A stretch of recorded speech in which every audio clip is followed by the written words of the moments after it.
QuickFix language and how you can create fixes for validation errors and how these fixes can help you in your future XML projects. So fixing error has always been a challenge, and different IDEs like Eclipse or Intelligent IDEA offer fixed proposal for validation errors. For example, for Java errors or for C, but also for XML and for style sheets. Using fixed proposals not just helps the user to solve the problem, but it also understands the problem because he will see the solutions to solve this, and he will understand better what's the problem. Also, he will do less mistakes or maybe no mistakes because the fixed proposal is developed, it's verified, and is tested somehow, maybe. So it will do less mistakes or maybe no mistakes using these proposals. And it saves time because a fixed proposal can do 2 or 3 operations or maybe 100 operations in a document to change different things. And it will save also money, of course.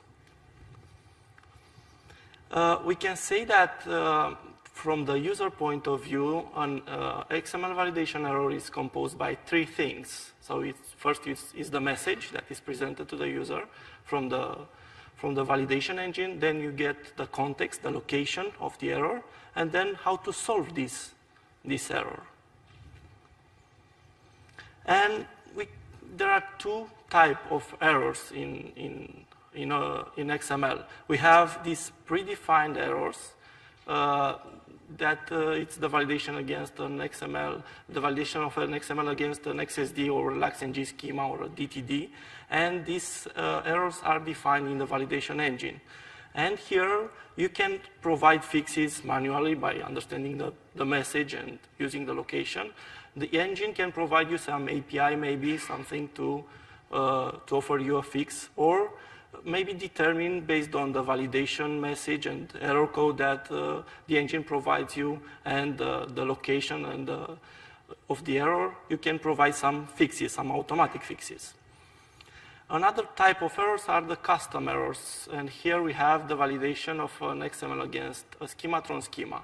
And here you can define your own messages, and the developer creates these different messages that you cannot interpret it and generate some fixes based on them.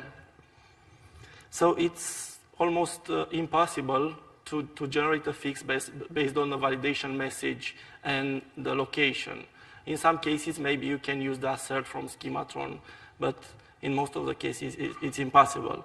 So a language that will allow you to specify also the fix for these custom messages will be more appropriate. And 2 years ago, we discussed this proposal with Nico. He came with this idea of Schematron QuickFix language. We discussed it here at Prague, dinner breaks, and we thought that it's very interesting, and we started to work on it. We created a project on GitHub, and we tried to create a specification.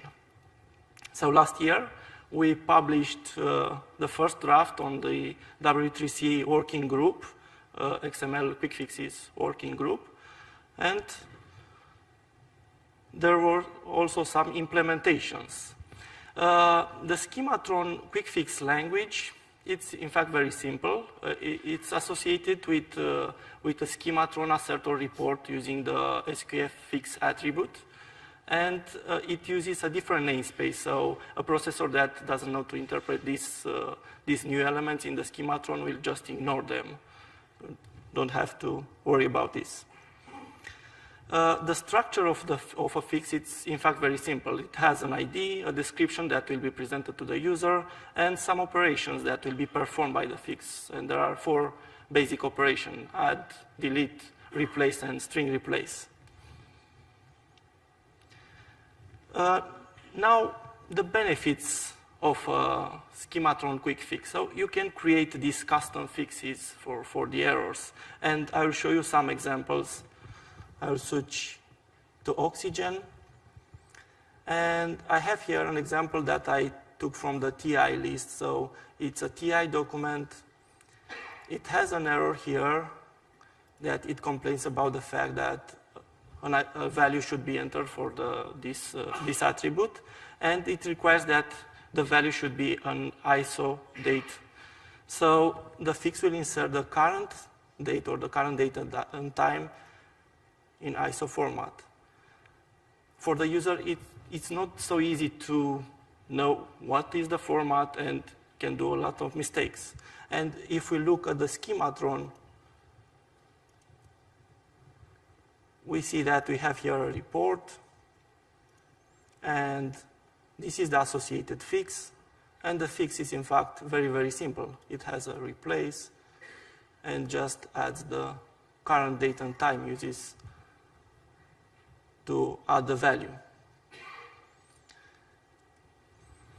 You can also use the Schematron QuickFixes to generate complex fixes and use different XSL instruction inside the fix operation.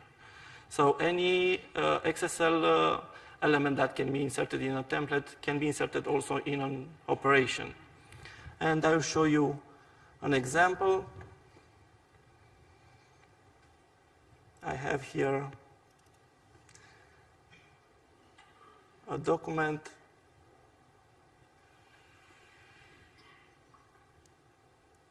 and we see that we have a table layout here which is broken. I choose the author page. I don't know the layout, why it's broken, but anyway. I choose the layout, the author page to see that the layout is broken for the table, so the gray cells are missing, and I can choose to fix this layout by adding the cells that are missing from the document, and all cells are added.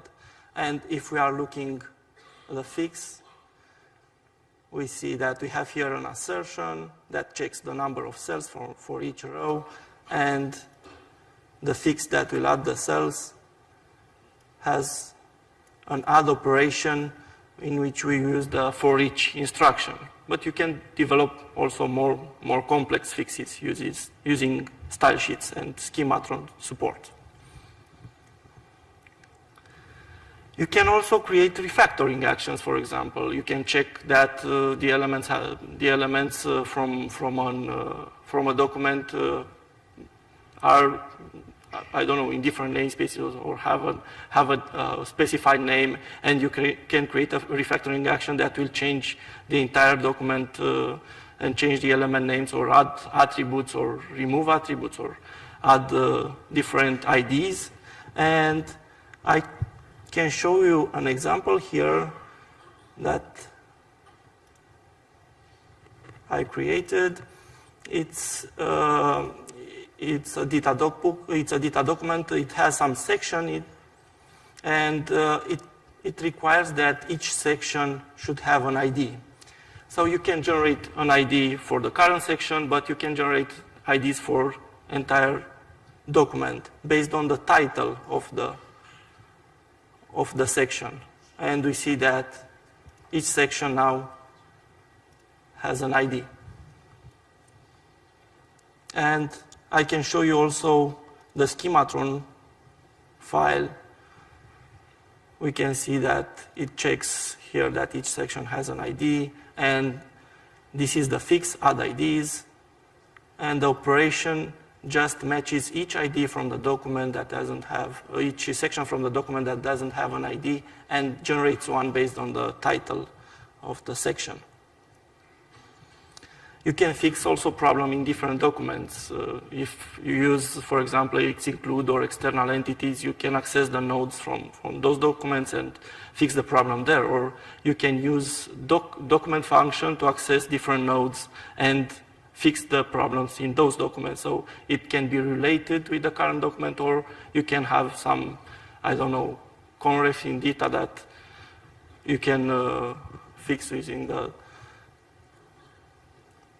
document. And of course, you can use this support for any XML language. You can use it for data or dogbook. and also for custom languages, and I've seen a lot of projects that are using it. And you can use also for style sheets.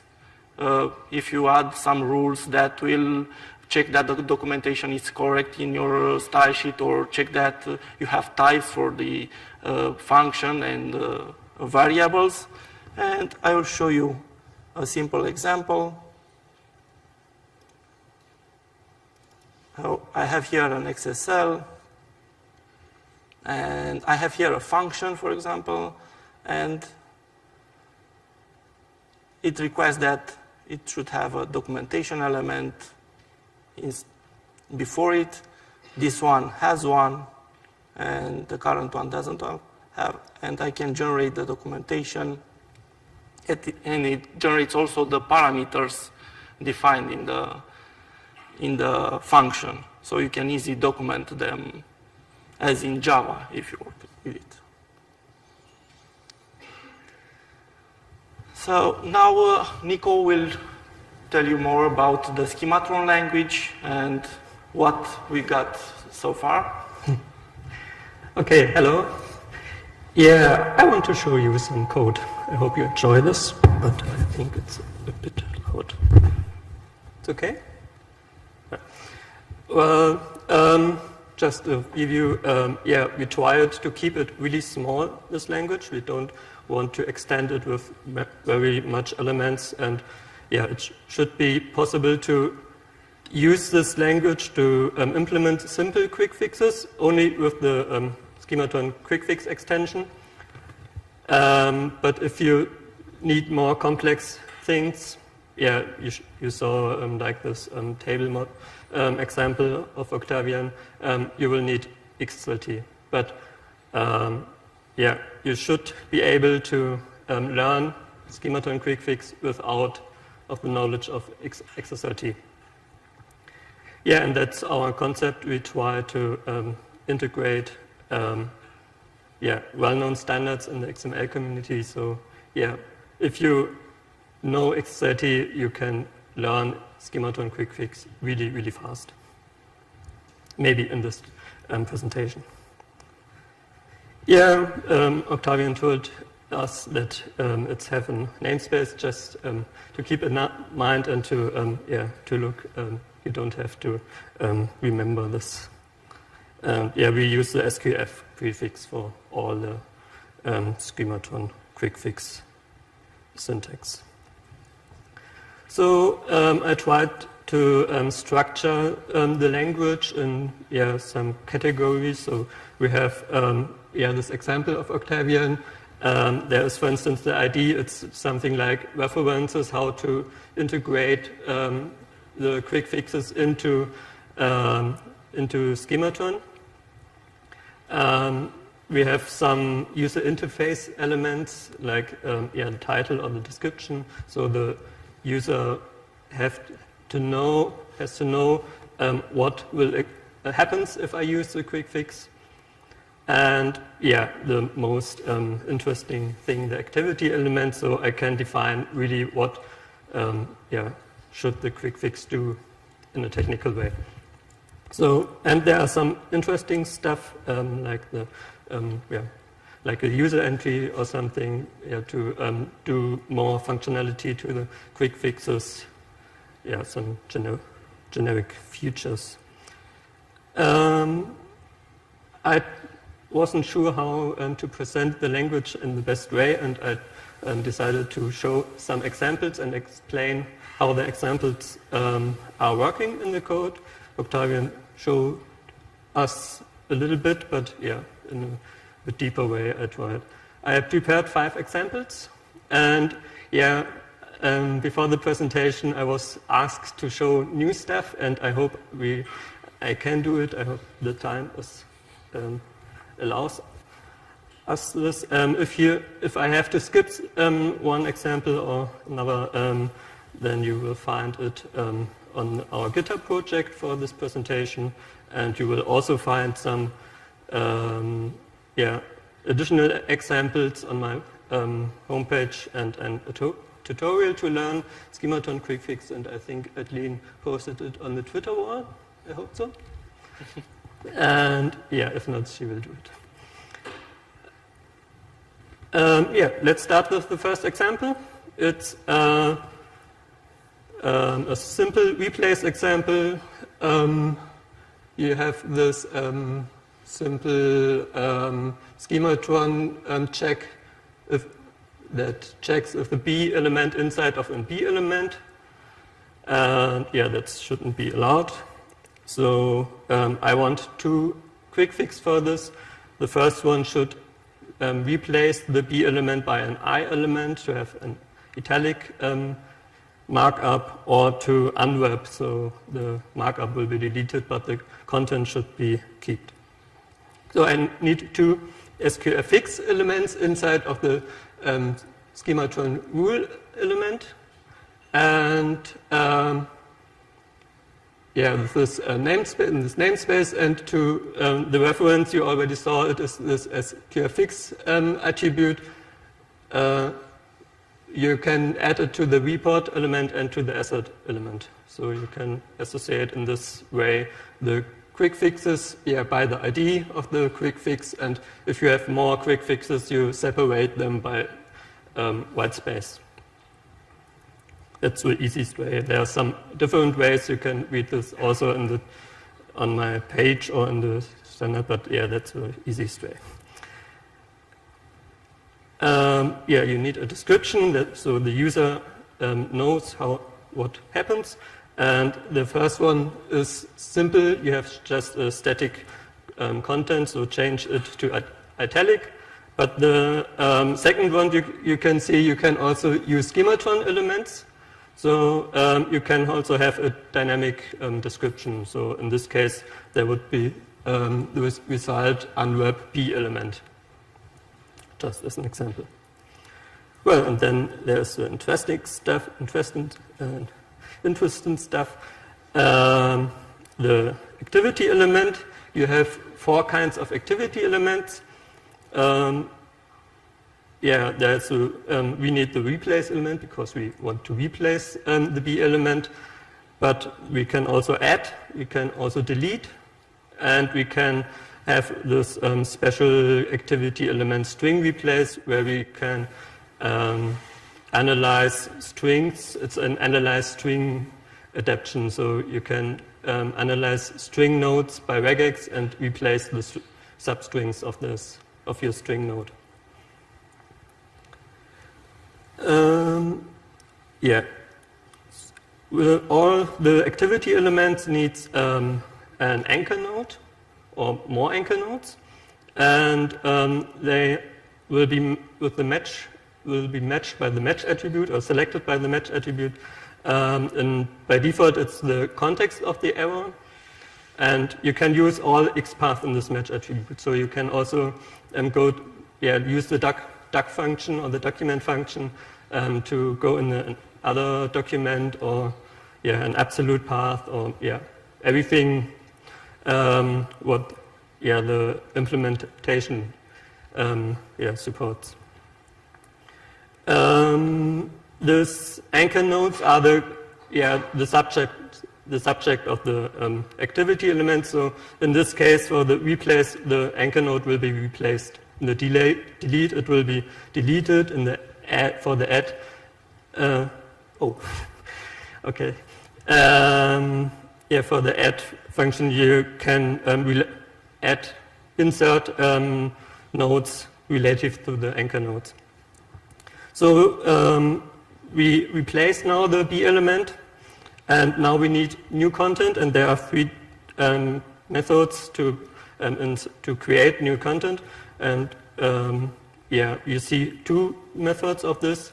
The first is the node type and the target attribute to create exactly one node. It's like the XSL element, or you have XSL attribute element. So in this case, that would be the node type would be the attribute, and the target would be what is the name of your attribute.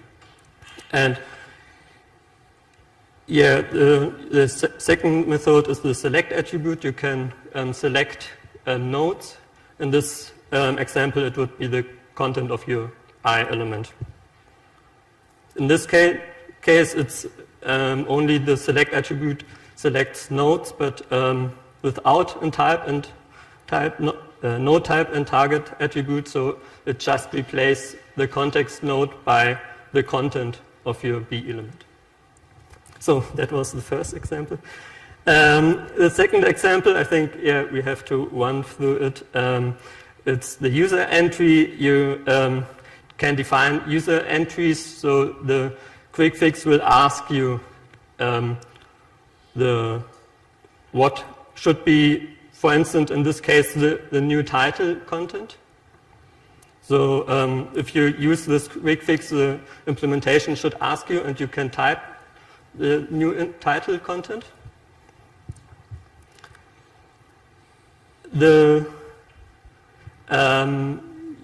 third example, you will find the use when condition. So I run through it because we don't have time. Yeah, if you have a look at the examples, it's interesting. You can say this fix shouldn't be shown if the condition for this context doesn't make sense. So in this case, you have the title is too long and should be replaced by the first H1, but if the H1 is also too long, it doesn't make sense. So the QuickFix shouldn't be provided to the user. And this is new. We tried. We want to publish it for the second draft of our specification. It's the use for each attribute to create dynamic quick fixes. So in this case, for each H1 in the document, one quick fix should be created. Yeah, and the call fix is, yeah, I skipped this. It's, yeah. There's a problem in the first specification for the quick fix, for the call fix. There's a call fix structure, but yeah, we try it in a better way. So you see, it's really, really small, this language. It's just 15 elements, and yeah, I think you can learn it. You are clever. So there are two implementations right now that are available. One is made in Oxygen and is based on XSLT and Java, and one is made by Nico. He has the Escali engine, and it's available as a command line tool, but also as a plugin in Eclipse. We wait for more implementations. The language is not so complicated and can be done. I added here some projects that are already using SQF. For example, the Tima publishing company has hundreds of users that uses XML documents and edit them and uses fixes to solve different problems and different constraints. The Par6, which is a product developed by Pagina, also has this support in it. The Art Deco, it's an open source tool suite and also has this embedded Schematron fixes in XSD, and also an automotive testing framework developed for a major automotive producer.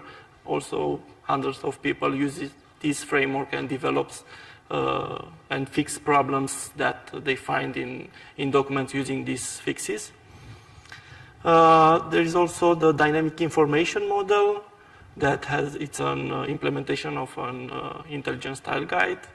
And the TI group created a page where they added some samples that they help them to solve different problems that they encountered. And also in Oxygen we have in the data framework and in our user manual that it's public on GitHub, and you can check the fixes that we use. And I got a lot of feedback from our people that are writing the user manual, and they asked me to add more fixes in it. As a conclusion, the SQF language is simple. and helps user to solve the problem. We hope that the Schematron developers will adopt them and will adopt it and will use it in the future. We want to have the next specification available maybe in a couple of months, and we will release it on the W3C working group. So thank you very much. If you have questions. Thank you. Over there, Jim.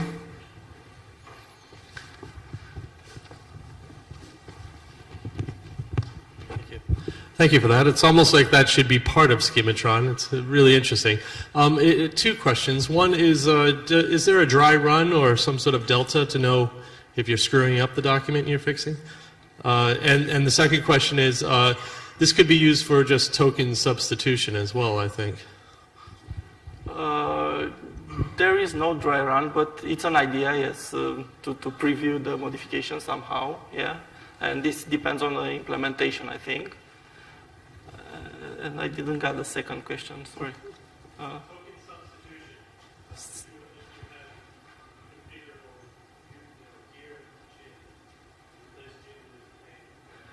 Yes, you can do this using the basic operations that are. There's a replace operation that you can use it. You are talking about text content or?